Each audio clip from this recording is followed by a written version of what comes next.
bonjour.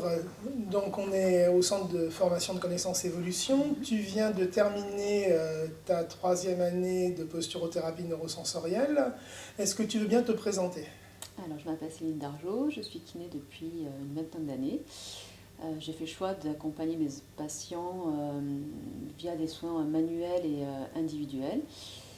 Pour cela, je me suis formée à la thérapie manuelle des fascias et dans un second temps à la posturothérapie neurosensorielle.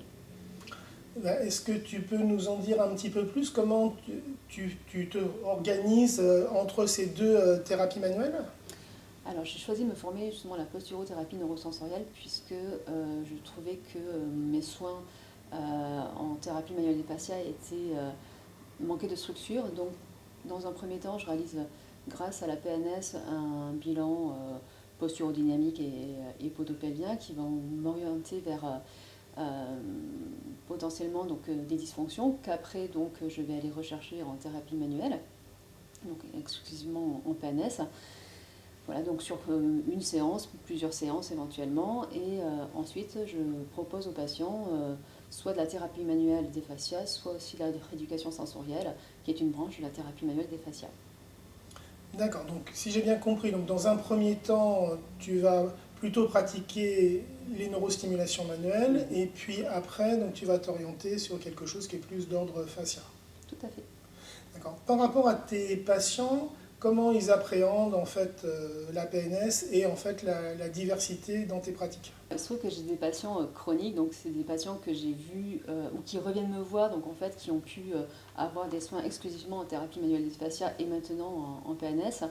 Et ils apprécient la PNS parce qu'on arrive plus rapidement à une libération de la mobilité, à une modulation de la douleur.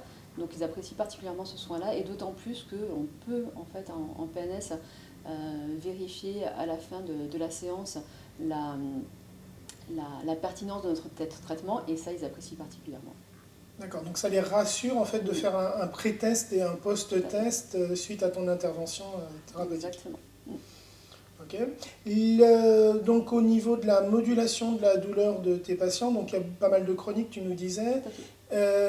Est-ce que quel est à peu près le pourcentage de résultats que tu vas avoir dans une consultation sur la modulation de la douleur?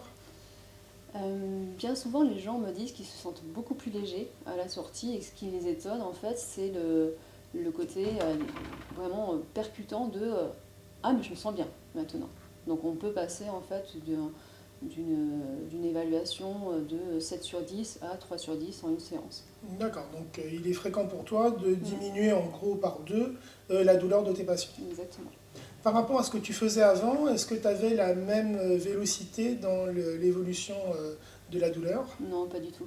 Non, je pense que je réduis par 2 voire 3 le nombre de séances que j'utilisais avant, donc en thérapie manuelle des fascias, pour obtenir les mêmes résultats par rapport à la modulation de la douleur.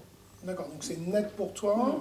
Mhm. Les patients, donc le fait que ça soit doux, comment ils le perçoivent?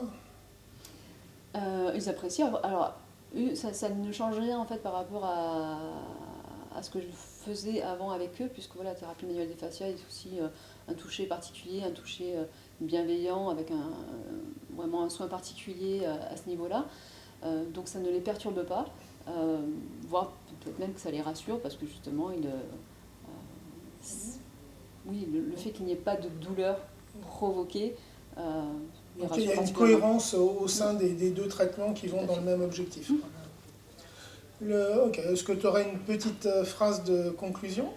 Hum, En tout cas, pour moi, ça change vraiment ma pratique, puisqu'en fait, je fais des soins du coup, qui sont vraiment écourtés, et ce qui me permet aussi rapidement de passer sur la rééducation sensorielle, où justement, il y a mes patients en douleur chronique, on va plutôt du coup aller pouvoir visiter, réintégrer en fait les libérations toniques acquises par la PNS. On va pouvoir en fait après les utiliser, les réintégrer dans la gestuelle, et donner à ces patients du coup la possibilité de rebouger, parce que souvent ils sont kinésiophobique, et voire même de retrouver le goût du mouvement.